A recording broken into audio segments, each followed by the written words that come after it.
Hello and welcome to Raju Notes channel, your pit stop for weekly current affairs updates.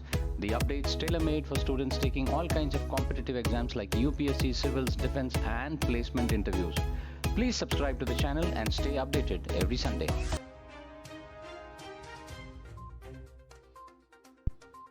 The Ministry of Education Affairs has appointed Dr. Deepak Mittal as India's next ambassador to the United Arab Emirates. A 1998 batch officer of the Indian Foreign Service, Mittal had held key positions, including two stints in the Prime Minister office under Prime Minister Narendra Modi. He also served as India's ambassador to Qatar between 2020 and 2022. Mittal played a pivotal role in establishing India's first formal diplomatic contact with the Taliban and in defending Indian nationals at international forums. He will succeed Sanjay Sudhir, the current ambassador to the UAE, who is set to retire in the end of September. India's semiconductor journey reached a historic milestone as the first set of made in India chips from pilot line were presented to Prime Minister Narendra Modi. Electronics and Information Technology Minister Ashwini Vaishnaw presented these chips to the Prime Minister on the first day of Semicon India 2025 in New Delhi this week. Mr. Vaishnaw emphasized that India's semiconductor mission is built on trust, respecting intellectual property rights, supporting supply chain development, and promoting co development models with global partners. He said, India has always gone to the world as a partner, fostering mutual growth and win win collaborations. 12 memorandum of understandings were announced during Semicon India 2025. These agreements focus on enhancing product development, expanding service capabilities, and strengthening the skill development sector with the aim of building a self reliant and future ready semiconductor ecosystem in the country. An Indian non-profit organization, Foundation to Educate Girls Globally, dedicated to mobilize community and government resources for girls' education in rural and educationally disadvantaged areas of India, has been named a 2025 Ramon Magsaysay awardee. This was announced by Ramon Magsaysay Foundation this week. The foundation, widely known as Educate Girls, is the first Indian organization to receive the prestigious award, which is considered Asia's equivalent of Nobel Prize. The foundation, started in Rajasthan, was founded in 2007 by Safina Hussain. Other 2025 winners include Shahina Ali from Maldives for her educational and environmental work and Flavanio Antonio L. Villanueva from Philippines. Each receive a medallion, certificate, and a cash prize. The 67th Ramon Magsaysay Award presentation is scheduled for November 7th at Metropolitan Theatre in Manila. An Indian Army contingent has reached Alaska in USA at Fort Wainwright to participate in the 21st edition of the India-US Joint Military Exercise Yuddh Abhyas 2025. External Affairs Ministry spokesperson Randir Jaiswal informed this on a social media post. The 21st edition of the India-US Joint Military Exercise began yesterday and will continue till 14th of this month. According to the Ministry of Defense, the Indian contingent comprises personnel from Battalion of Madras Regiment who will be training alongside US soldiers from the 5th Infantry Regiment, also known as Bobcats of the Arctic Wolves Brigade Combat Team, part of the US 11th Airborne Division. The ministry added that over the 2 weeks, troops will rehearse a spectrum of tactical drills, including heliborne operations, employment of surveillance resources, and unmanned aerial systems, mountain warfare, and integrated use of RT, aviation, and electronic warfare systems, among others. Prime Minister of Republic of Singapore Lawrence Wong arrived on a 3-day visit to India this week at the invitation of Prime Minister Narendra Modi. Both leaders held bilateral discussions. During the visit, the Singapore Prime Minister also called on Draupadi Murmu. The Minister of External Affairs said that the visit of Prime Minister Wong coincides with the 60th anniversary of India Singapore diplomatic relations and reaffirms the continued commitment of both countries to further strengthen this partnership. It added that the visit will also provide an opportunity for Prime Minister of both nations to engage on regional and international issues of mutual interest. The ministry further mentioned that Singapore is an important partner of India, including Act East policy and the bilateral ties between the two nations were elevated to comprehensive strategic partnership during Prime Minister Narendra Modi's Singapore visit in September last year. In a significant outreach to support higher education among Afghan youth, India has announced 1000 e-scholarship for Afghan nationals for the academic year 2025-2026.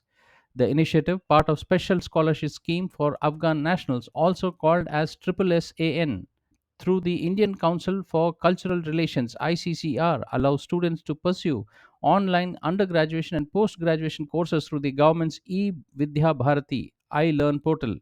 The announcement, reported extensively by the Afghan media this week, extend India's commitment to Afghan students following similar scholarship grants in 2023-24 and 24-25.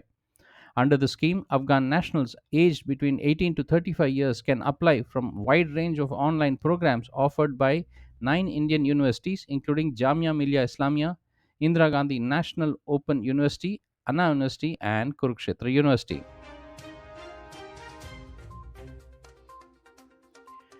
Union Minister for Textiles Giriraj Singh today launched the Kapas Kisan app to facilitate seamless procurement of cotton from farmers under the minimum support price scheme. The app will empower farmers with self registration, slot booking, and payment tracking to bring greater transparency and speed to the cotton procurement process. The minister said that this farmer first mobile app makes a major step in enhancing the ease of selling cotton by cotton growers. He further highlighted that this app has a user friendly interface with support of multiple Indian languages. Mr. Singh also mentioned that the app will help in protecting cotton farmers against any distress sales through assured MSP procurement, reduce manual paperwork, and save time at procurement centers. Union Minister for Education Dharmendra Pradhan and Union Minister for Women and Child Development Annapurna Devi launched the guidelines of co-location of Anganwadi centers with schools at Vigyan Bhavan, New Delhi. Mr. Pradhan said that the steps will ensure complete care for every mother and child and strengthen the foundation of learning in the line with National Education Policy 2020. He emphasized that the role of Anganwadi workers as a first teachers in child's life and stressed the use of AI and technology in teaching Indian languages. He also added that guidelines focus on smooth transition of children from Anganwadis to schools, better health and nutrition, and higher retention in primary education.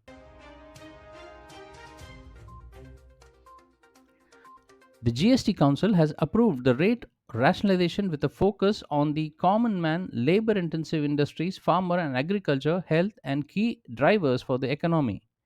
Briefing the media in New Delhi this week, Finance Minister Nirmala Sitharaman said that the goods and service tax on common man and middle class items have been reduced from 18% to 12% or to 5%. She informed that the GST Council approved exemption of GST on all individual life insurance policy, whether term life, ULIP, or endowment policies. All individual health insurance policies, including family floater policies and policies for senior citizens and reinsurance thereof. All these changes will come into effect from 22nd of this month, the first day of Navratri.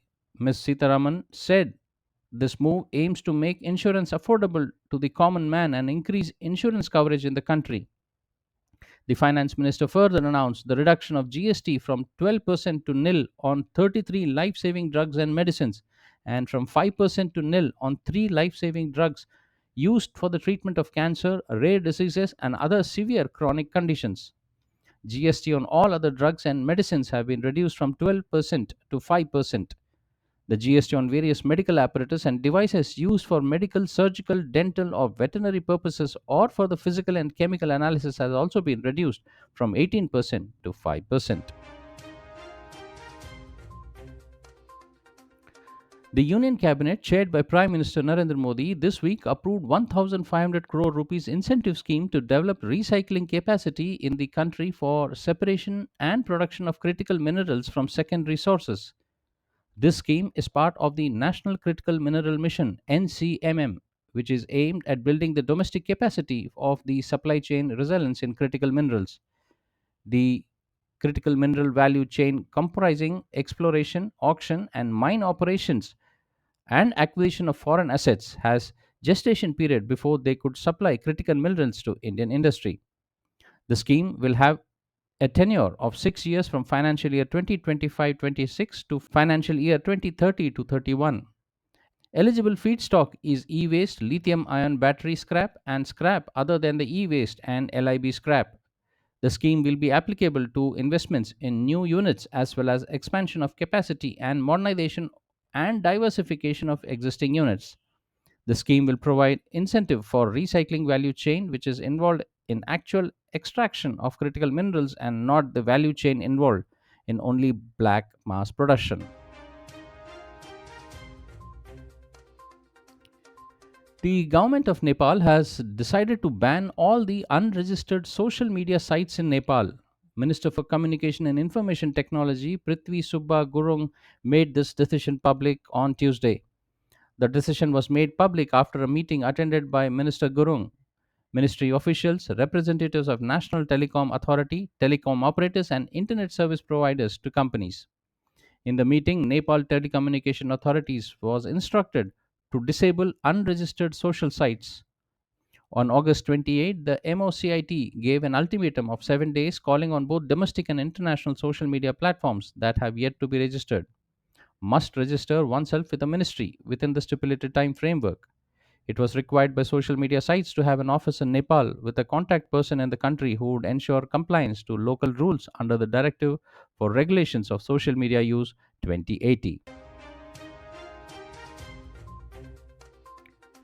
Union Minister Nirmala Sitharaman has said that India will continue to purchase Russian oil, stressing that decision will be guided solely by national interest.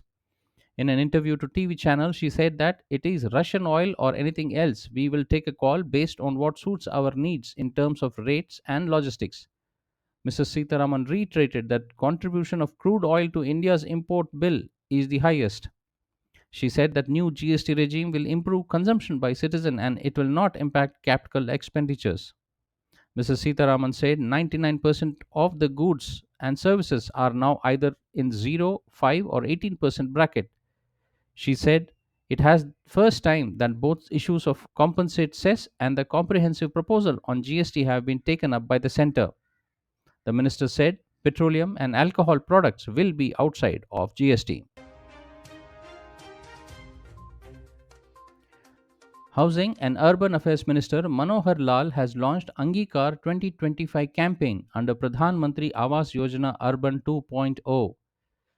The campaign is an outreach program that will accelerate the implementation of Pradhan Mantri Awas Yojana Urban by creating widespread awareness about the scheme across the country. It will also fast track verification of applications under the scheme and expedite the completion of already sanctioned houses.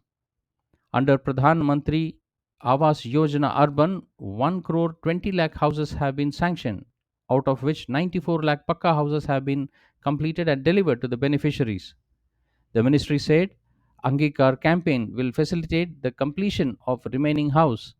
The campaign will ensure last mile delivery and holistic development outcomes through active community mobilization, targeted engagement, and convergence with other central government schemes. Well, that's all, friends, for this week's updates. See you soon next Sunday on the same channel. Till then, take care. Bye bye.